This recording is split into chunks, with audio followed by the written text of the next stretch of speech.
और शिक्षित करके अब जितने भी संत थे, पंथ थे, धर्म मजहब थे, उनके सदग्रंथ भी विद्यमान हमारे पास, और उनका अनुभव वर्तमान के जितने भी कलियुगी संत महंत हैं, आचार्य शंकराचार्य हैं, किसी भी धर्म पंथ के, वो क्या हमें बता रहे हैं ये आपको मालूम है। और सदग्रंथ दास दिखा रहा है कि ये बताते निराकार भगवान को किसी से बात कर लो, चाहे हिंदू है, चाहे मुसलमान, सिख या ईसाई है, कहते परमात्मा तो निरंकार है, वो तो निराकार है, वो तो प्रकाश ही प्रकाश है। ऐसी सुनी सुनाई दंत कथा से पवित्र बाइबल आपको दिखा दिया दास ने, उसमें लिखा है परमात्मा ने मनुष्यों को अपने जैसा बनाया, नर और नारी करके उनकी सृष्टि की, तो भगवान निराकार। पूछ कर देखो किसी भी ईसाई धर्म के पवित्र आत्मा से कि परमात्मा कैसा है, वो कहेगा गॉड इज फॉर्मलेस, परमात्मा निराकार है। तो क्या खाक पड़ा उन्होंने पवित्र बाइबल को। फिर बाइबल को वो फाइनल मानते हैं, तो बाइबल में तो साकार लिखा परमात्मा, मनुष्य दृश्य है। ऐसे ही वेदों के पढ़ने वाले भगवान को निराकार बताते हैं, और वेदों में स्पष्ट लिखा है कि परमात्मा मनुष्य दृश्य है, राजा की तरह बैठा है, वहां से गति करके आता, भक्तों से मिलता है, उपदेश देता है, और कवि की तरह प्रक्रिया करता है, कवियों की तरह जगह जगह जाकर लोकोक्तियों के माध्यम से, दोहों के माध्यम से, शब्दावली के माध्यम से, शब्दों के माध्यम से अपना ज्ञान प्रचार करता, उपदेश देता है। और कुरान शरीफ में लिखा है कि पवित्र बाइबल ने जो समर्थन किया है कि परमात्मा ने 6 दिन में सृष्टि रची, 7वें दिन तख्त पर जा बैठा, और उसमें लिखा है कि उस परमात्मा ने मनुष्यों को अपने जैसा बनाया।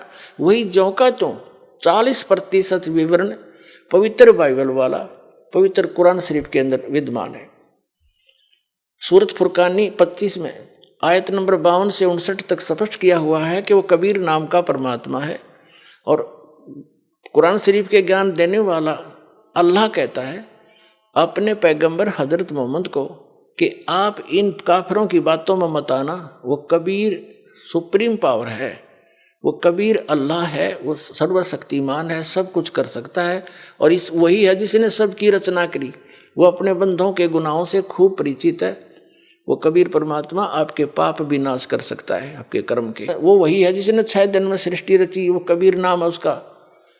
और 7वें दिन तख्त पर जा विराजा, उसकी खबर किसी बाखबर से पूछ देखो। जब तख्त पर जा बैठा, निराकार कितना हो गया वो, मुसलमानों को पूछ लो भगवान कैसा है अल्लाह, वो तो बेचून है, बेचून मान निराकार। इन पवित्र वेदों को पढ़ने वाले, इनसे पूछ कर देखो, अभी तक आपके पास सबका विधान है, हिंदू धर्म में आप जन्मे हो, इनका तो खूब पता आपको। ये भी कहते हो परमात्मा निराकार है, और आपने दास ने उन्हीं के अनुवाद को आपके सरोरू कर दिया, इन अंग्रेजों का कराया हुआ अनुवाद, इंजीनियरों का, इन आर्य समाजियों का आर्य निराकार बताएं, और खुद अनुवाद कर रहे हैं। भगवान राजा के समान देखा जाता है, वहां से गति करके आता है, भक्तों से मिलता है, उपदेश देता है, कवि की तरह घूमता है, और फिर भी निराकार बताओ। सबकी बुद्धि घुमा रखी काल ने। तो पुण्यात्मा, अब रजा हुई है परमात्मा की आपके ऊपर, अब आपकी रुचि बढ़ेगी इन प्रमाणों को देख के, सचमुच सारी बात साची। और वह ऐसी सृष्टि है, वहां सब मुक्त प्राणी ठाठ से रहते हैं, जो सुख आप यहाँ खोज रहे हो वहां मिल जाएगा।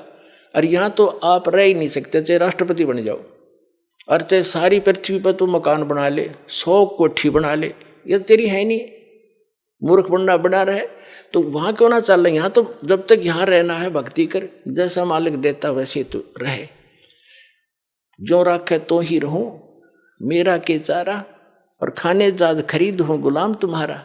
ये परमात्मा मैं तो आपका दास हो गया।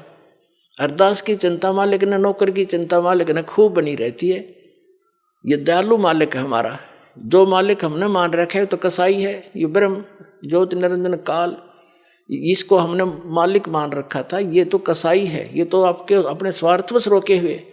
और जब हम दयाल की शरण में आएंगे तो हमारे सारे दुख दूर हो जाएंगे।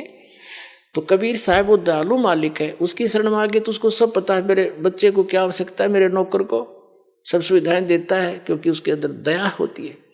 तो हम उसकी शरण में जब आ गए तो हमारी सब समस्याओं का उसको खूब ज्ञान है। हम सर नमस्कार। सत साहिर जी। सर क्या नाम है आपका? सरदारा सिंह, पिंड हरियों कलां, तहसील समराला, पिंड डाकखाना मुश्काबाद। सर आप लगभग 24 साल तक राधा स्वामी पंथ में रहे, उसके बावजूद आप लोगों को आर्थिक मानसिक परेशानियों का सामना करना पड़ा। सर इसके पीछे आप क्या कारण मानते हैं? ਕਾਰਨ ਦਾ ਕੋਈ ਪਹਿਲਾਂ ਤਾਂ ਪਤਾ ਨਹੀਂ ਲੱਗਿਆ। ਫਿਰ ਉਸ ਤੋਂ ਬਾਅਦ ਗਿਆਨ ਗੰਗਾ ਕਿਤਾਬ ਮੇਰੇ ਦੋਸਤ ਨੇ ਮੈਨੂੰ ਦਿੱਤੀ, ਮੈਂ ਪੜ੍ਹੀ। ਪੜ੍ਹਨ ਤੋਂ ਬਾਅਦ ਮੈਨੂੰ ਪਤਾ ਲੱਗਿਆ ਵੀ ਸੰਤ ਰਾਮਪਾਲ ਜੀ ਮਹਾਰਾਜ ਸਤਿਗੁਰੂ ਬਰਵਾਲੇ ਦੇ ਵਿੱਚ ਆਏ ਹੋਏ ਨੇ, ਵੀ ਉਹਨਾਂ ਤੋਂ ਨਾਮਦਾਨ ਤੁਸੀਂ ਲਓ, ਉਹਨਾਂ ਦੇ ਜਾ ਕੇ ਦਰਸ਼ਨ ਕਰੋ, ਸਤਸੰਗ ਸੁਣੋ। ਫਿਰ ਮੇਰੇ ਘਰ ਟੈਲੀਵਿਜ਼ਨ ਲੱਗਿਆ ਤਾਂ ਮੈਂ ਉਹਨਾਂ ਦਾ ਸਤਸੰਗ ਸੁਣਨ ਲੱਗਿਆ ਅਤੇ ਕਿਤਾਬ ਵੀ ਪੜ੍ਹਦੀ। ਪੜ੍ਹਨ ਤੋਂ ਬਾਅਦ ਮੇਰਾ ਬਹੁਤ ਮਨ ਕੀਤਾ ਕਿ ਮੈਂ ਆਪਣੇ ਦੋਸਤ ਨੂੰ ਨਾਲ ਲੈ ਕੇ ਬਰਵਾਲੇ ਚਲੇ ਗਏ। ਬਰਵਾਲੇ ਜਾ ਕੇ ਉਹਨਾਂ ਦਾ ਸਤਸੰਗ ਸੁਣਿਆ। ਸਤਸੰਗ ਸੁਣਨ ਤੋਂ ਬਾਅਦ ਅਸੀਂ ਨਾਮਦਾਨ ਲੈ ਲਿਆ। ਨਾਮਦਾਨ ਲੈਣ ਤੋਂ ਬਾਅਦ ਇੱਕ ਪ੍ਰੇਤ ਬਾਧਾ ਸੀ ਮੇਰੇ ਮਗਰ, ਜਿਹੜੀ ਕਿ ਮੈਨੂੰ ਬਹੁਤ ਸਤਾ ਰਹੀ ਸੀ। ਉਹ ਵੀ ਜਿਸ ਦਿਨ ਤੋਂ ਮੈਂ ਨਾਮਦਾਨ ਲੈ ਲਿਆ, ਉਸ ਤੋਂ ਬਾਅਦ ਮੁੜ ਕੇ ਅੱਜ ਤੱਕ ਕਦੇ ਵੀ ਉਹ ਚੀਜ਼ ਨੇ ਬਾਧਾ ਨੇ ਮੈਨੂੰ ਤੰਗ ਨਹੀਂ ਕੀਤਾ। ਔਰ ਹੁਣ ਤੱਕ ਮੇਰੀ ਜਿਹੜੀ ਆਰਥਿਕ ਤੰਗੀ ਸੀ ਔਰ ਮੇਰਾ ਸਰੀਰ ਵੀ ਬਹੁਤ ਤਕਲੀਫ ਦੇ ਵਿੱਚ ਰਹਿੰਦਾ। ਨਿਸ਼ਾਨ ਸਾਹਿਬ ਤੋਂ ਡਿੱਗਣ ਕਰਕੇ ਮੇਰਾ ਰੀੜ੍ਹ ਦੀ ਹੱਡੀ 4 ਜਗ੍ਹਾ 'ਤੇ ਕਰੈਕ ਤੀ। ਇੱਕ ਮੇਰਾ ਪੈਰ ਦੇ 30 ਪੀਸ ਹੋਏ ਨੇ, ਜਿਹੜੇ ਕਿ ਹੁਣ ਮੇਰਾ ਪੈਰ ਤਾਂ ਦੁਖਦਾ ਬਹੁਤ, ਪਰ ਰੀੜ੍ਹ ਦੀ ਹੱਡੀ ਵੱਲੋਂ ਮੈਂ ਠੀਕ ਹਾਂ, ਜਾਣੀ ਹਾਂ ਤੁਰ ਕੇ ਜਾ ਸਕਦਾ, ਸਾਈਕਲ ਚਲਾ ਲੈਂਦਾ। ਅਤੇ ਇਹ ਮੇਰੇ ਸਰੀਰਕ ਤੌਰ 'ਤੇ ਮੇਰਾ ਆਪਣਾ ਫਾਇਦਾ, ਔਰ ਜਿਹੜੀ ਮੇਰੀ ਆਰਥਿਕ ਤੰਗੀ ਤੀ ਬਹੁਤ ਜ਼ਿਆਦਾ ਤੀ, वो भी मेरी हुण ठीक है। जो आपकी आर्थिक तंगी थी, इतनी सारी परेशानियां आपको थी, वो कैसे ठीक हो गई? बरवाला सतगुरु रामपाल जी महाराज तो जिस दिन तो नामदान ले लिया, उस दिन तो बाद प्रेत बाधा थी जो वो भी दूर हो गई, और मेरी आर्थिक तंगी थी जी वो भी दिन पर दिन ठीक होंदी चली गई। और अज मैनू जो मैं पाठ करता था वो पाठी था, वो भी बाबा जी ने कह दिता भी तुसीं पाठ नहीं करना। तो फिर मैं छड्डता सारा कुछ, दुकान की है। हुण दुकान के उत्ते उहदे नाल मेरा बहुत वधिया गुजारा चल रहा, और बहुत वधिया आर्थिक तंगी मेरी मैनूं सता नहीं रही। जिस मैनूं पहलां तंग था, मैं हुण नहीं ठीक हाँ। वैसे हुण बहुत बहुत धन्यवाद। सत साहिब जी।